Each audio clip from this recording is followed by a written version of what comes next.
అలాగే ఈ సంవత్సరం సింహరాశి వారికి ఎలా ఉండబోతుందమ్మా? సింహరాశి వాళ్ళకి తీసుకున్నట్లయితే మనం ఆదాయం 11, వ్యయం 11, రాజపూజ్యం 3, అవమానం 6. సింహరాశి వాళ్ళకి. ఈ సింహరాశి వాళ్ళ విషయంలో ఈ సంవత్సరం వాళ్ళకి ముఖ్యంగా ఈ గురుగ్రహ ప్రభావం వల్ల వృత్తికి సంబంధించిన విషయాల్లో కొంత వృత్తిలో చేస్తున్న వాళ్ళు కానీ లేకపోతే వృత్తి కొరకు ప్రయత్నం చేసేవారికి కానీ వృత్తికి సంబంధించిన విషయాల్లో కొంత ఘర్షణ అనేది ఉంటుంది వాళ్ళకి. అంటే ఏంటంటే ఆ యొక్క వ్యక్తులు సహకరించకపోవడం వల్ల కానీ లేకపోతే మీరు వాళ్ళకి అధికంగా సహకరిస్తూ ముందుకు పెడుతున్నా కానీ మీ గౌరవం ఏర్పడుతుంది, తర్వాత శ్రమకి తగిన గౌరవం ఉంటుంది. కానీ ఆదాయం విషయంలో మీరు అనుకున్న స్థాయిలో లేదని కొంత స్టార్టింగ్లో మీరు అనుకునే అవకాశాలు లాంటివి ఉన్నాయి. అంటే అటు మీ దాకా తీసుకున్నట్లయితే. అలాగే మాటల విషయాన్ని కూడా తీసుకున్నట్లయితే మాటలతో వ్యక్తులతో విరోధాలు కానీ ఆర్థికమైన విషయాల్లో కానీ లేకపోతే గౌరవ విషయాల్లో కానీ కుటుంబ వ్యవహారాల్లో కానీ కొంచెం ఆచితూచి వ్యవహరించుకుంటూ ముందుకు వెళ్ళే అవకాశాలు ఫస్ట్ హాఫ్లో కనబడుతుంది ముఖ్యంగా. అలాగే విద్యా సంబంధమైన విషయాలు అనుకూలంగా ఉంటాయి. మిత్రుల సహకారంతో విద్యా సంబంధమైన విషయాలు చాలా చక్కగా అనుకూలంగా ఉంటాయి. విద్యార్థులకు బాగానే ఉన్నప్పటికీ పోటీలు కృషిశీలత అనేది చాలా అధికంగా పెంచుకోవడానికి ఎక్కువ కృషి చేయడం అనేది జరుగుతుంది. ఆ తర్వాత మే నుంచి తీసుకున్నట్లయితే గురుడు వచ్చిన ప్రదేశం బట్టి తీసుకుంటే ఆర్థిక సంబంధమైన విషయాల్లో మీరు ఎక్కువ ఫోకస్ చేస్తారు, లాభాల కోసం ఎక్కువ ఆలోచన చేస్తారు. ఆ లాభాల కోసం చేస్తున్న ప్రయత్నాల్లో మంచి లాభదాయకమైన ఆలోచనలు వచ్చినా కూడా ఆ రకమైన ఆలోచనలు కూడా కొన్నిసార్లు ఘర్షణ ఇచ్చే అవకాశం ఉంది. కొన్నిసార్లు ఆలోచనలను ఉపయోగించుకునే వైనంలో కూడా ఇబ్బందులను అధిగమించే అవకాశం చూసుకుంటూ ముందుకు వెళ్ళాలి. అలాగే కమ్యూనికేషన్ విషయంలో ప్రయాణాల విషయంలో వీలైనంత జాగ్రత్తలు అయితే తీసుకోవాలి. అలాగే భాగస్వామి వ్యవహారాల్లో కూడా జాగ్రత్తలు అనేవి చాలా వరకు తీసుకోవడం బట్టి ఏమవుతుందంటే జీవిత భాగస్వామిదనే కాదు భాగస్వామి వ్యవహారాలు మిత్రత్వాలు వాటన్నిటిలో కూడా.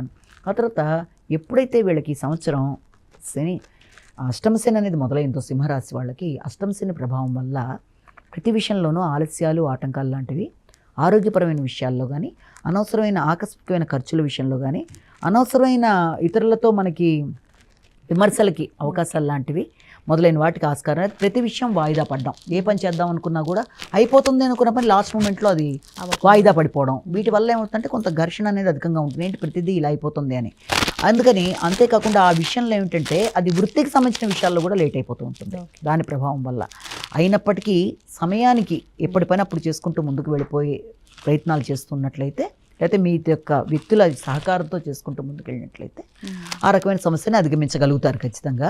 అలాగే ఇంకొకటి ఏంటంటే ఆర్థిక సంబంధమైన విషయాల్లో కూడా కొంత ఆ విషయాల్లో కొంత ఎక్కువ జాగ్రత్తలు తీసుకుంటూ ముందుకు వెళ్ళాలి. అంటే మీ ఆలోచనలు సంతానం యొక్క ఆలోచనలతో పొసక్కపోవడం వల్ల కానీ ఇద్దరు ఒకే రకంగా ఆలోచించకపోవడం వల్ల కానీ వ్యక్తుల మధ్య విభేదాలకు ఆస్కారం ఉన్న రీత్యా దాన్ని అధిగమించాలి. రాహుకేతుల విషయం తీసుకున్నట్లయితే ముఖ్యంగా మే దాకా తీసుకున్న టైంలో మాత్రం కొంత జాగ్రత్తలు అనేవి అధికంగా తీసుకోవాలి రాహుకేతులు ఇద్దరికి. తర్వాత తీసుకున్నా కూడా మీ మీద మీకు ఒకలాంటి నైరాశ్య భావన లాంటివి రావడం, సాంఘిక సంబంధాల విషయంలో వాళ్ళ కోసం ఎక్కువ సమయాన్ని మీరు కేటాయిస్తూ మిమ్మల్ని మీరు విస్మరించడం మొదలైన వాటికి ఆస్కారం ఉంది. కాబట్టి అలా కాకుండా మీరు సంఘంలో మీ గుర్తింపు గౌరవాన్ని పొందుతున్నా వారిని ఉపయోగించుకుంటున్నా కూడా మీరు మీ మీద కూడా మీరు శ్రద్ధ చూపించుకుంటూ ముందుకు వెళ్ళాల్సిన అవసరం ఉంది.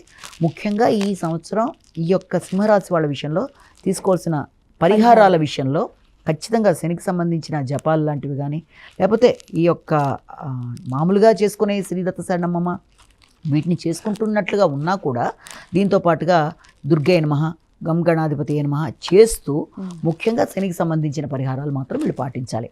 అంటే శనికి సంబంధించిన పరిహారాలు అంటే ఏంటంటే నువ్వులతో శనికి సంబంధించిన నువ్వులతో శివుడికి పూజ చేయడం అనేది ప్రతి శనివారం చేయడం అనేది. అలాగే రావి చెట్టు ప్రదక్షిణాలు కొందరు అలా చేస్తూ ఉంటారు. లేకపోతే ఎవరికన్నా వృద్ధులు ఎవరన్నా ఉంటే వృద్ధులకు తీసుకెళ్ళి ఏదైనా దాన ధర్మాలు పండిచ్చినట్టుగా చేయడం అనేది అకించనులు అని ఉంటారంటే అసలు ఏమీ లేని వాళ్ళకి ఏదైనా దాన ధర్మాలు చేయడం, ఇలా అనేక విధాలుగా ఉన్నవన్నీ చేసుకుంటూ ముందుకెళ్ళడం.